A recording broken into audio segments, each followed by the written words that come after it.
इससे पहले कल आपने देखा गृह मंत्री अमित शाह ने स्मृति ईरानी के पक्ष में अमेठी में रोड शो भी किया और रोड शो के दौरान भारी भीड़ उमड़ी।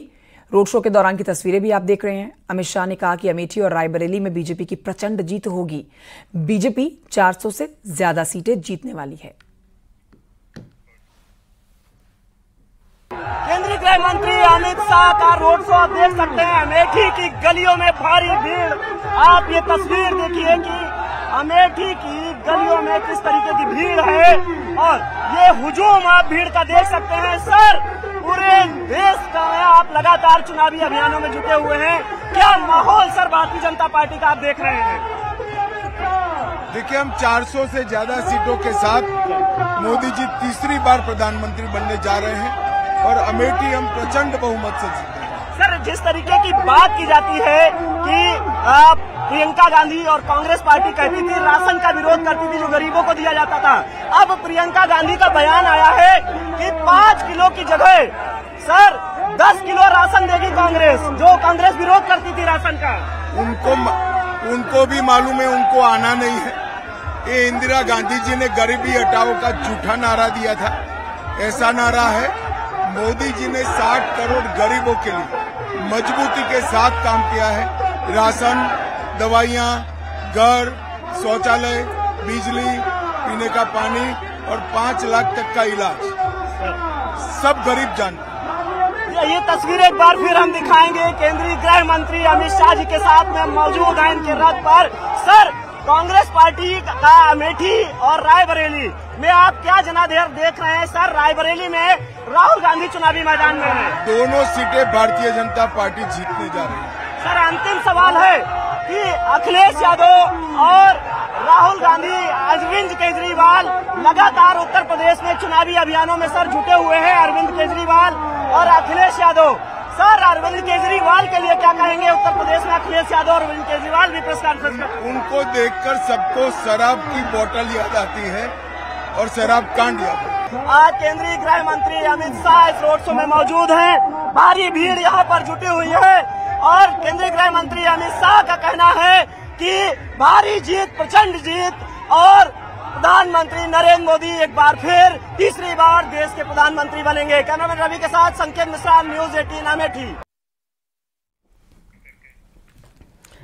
उधर अमेठी और रायबरेली का रण बेहद भीषण हो गया है, क्योंकि एक तरफ बीजेपी के चाणक्य अमित शाह रिकॉर्ड कायम करने के लिए रणनीति बिठाए हुए हैं, तो वहीं दूसरी तरफ दो लड़कों की जोड़ी की सियासी केमिस्ट्री अब रायबरेली और अमेठी में भी दिख रही है। देखिए इससे जुड़ी हुई रिपोर्ट। श्री राम, कांग्रेस पार्टी इंडिया परिवारवादी गठबंधन है। हर बात झूठी निकली कि नहीं निकली? इनके वादे झूठे थे कि नहीं थे? साल का 8,500 रुपए खटाखट महीने का अंदर। रायबरेली की जनता भी खटाखट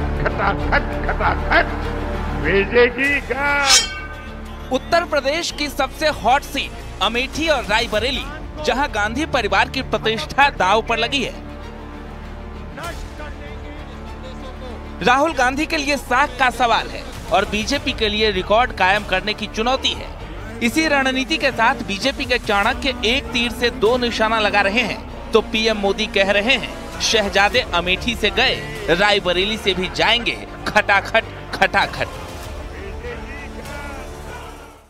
अरे कोई इनके दिमाग को भी जरा बता दो कि अब रायबरेली की जनता भी खटाखट भेजेगी घर। अमेठी से गए, रायबरेली से भी जाएंगे।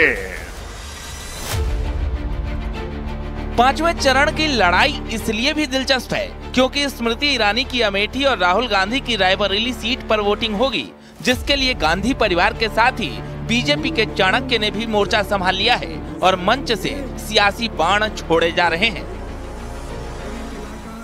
अब हम लोग कहते हैं 400 पार, मगर ये 2 सीट ऐसी है ना, ये 2 सीट पर कमल खिला दो तो 400 पार यहां से ही हो जाएगा और कहीं जाने की जरूरत नहीं है।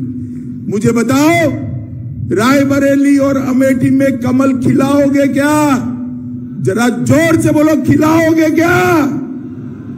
हमारे दोनों प्रत्याशी आगे आ जाइए, स्मृतिबेन और दिनेश जी। स्मृतिबेन और दिनेश जी को जिताओगे क्या? आज मनोज पांडे जी हमारे साथ आए। मनोज जी आगे आइए। मनोज जी ने सनातन का साथ देने के लिए भारतीय जनता पार्टी ज्वाइन की है। अमेठी का रण छोड़ने के बाद राहुल गांधी रायबरेली पहुंच गए, लेकिन उनको अपनी जीत से ज्यादा स्मृति ईरानी को हराने की फिक्र है। तभी तो राहुल गांधी अखिलेश यादव के साथ अमेठी में रैली करने पहुंचे और निशाने पर बीजेपी को लिया, लेकिन स्मृति ईरानी ने भी करारा पलटवार किया। मनोज भैया ने सनातनियों के मंच कि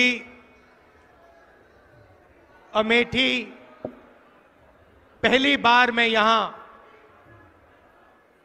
42 साल पहले आया था, जब मैं 12 साल का बच्चा था। अपने पिता के साथ आया। 42 साल हो गए और मैं आपको कहना चाहता हूं कि जो भी मैंने राजनीति में सीखा है वो अमेठी की जनता ने मुझे सिखाया है। जो 5 दशक राज करते रहे वो कलेक्टर का ऑफिस तक नहीं बनवा पाए। आज मेरे क्षेत्र में जिसने सुशासन की, अच्छे शासन की और अच्छे शासक के प्रतिनिधि के नाते शिलान्यास किया विकास कार्यों का, आज अमेठी की जनता की ओर से उन्हीं अमित शाह जी को आभार व्यक्त करती हूं। अमित भाई, आपने 2019 में कहा था अमेठी है तैयार, अब की बार मोदी सरकार। आज अमेठी और रायबरेली की ओर से विनम्रता से आपके चरणों में निवेदन रखती हूं, हम दोनों हैं तैयार, अब की बार फिर एक बार मोदी सरकार।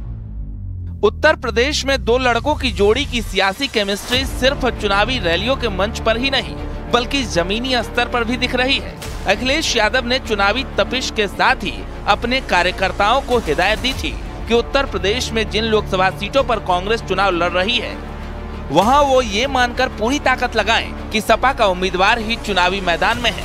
उनकी ये हिदायत गांधी परिवार के गढ़ माने जाने वाले रायबरेली और अमेठी में जमीनी स्तर पर नजर आ रही है। खैर, एक तरफ दो लड़के रायबरेली और अमेठी जीतने के लिए पूरी ताकत झोंक चुके हैं, तो दूसरी तरफ अमित शाह ने रायबरेली में सपा विधायक मनोज पांडे को बीजेपी में शामिल कर इंडिया गठबंधन के मनोबल पर करारा प्रहार किया है। Bureau report, news 18। जय जय श्री राम।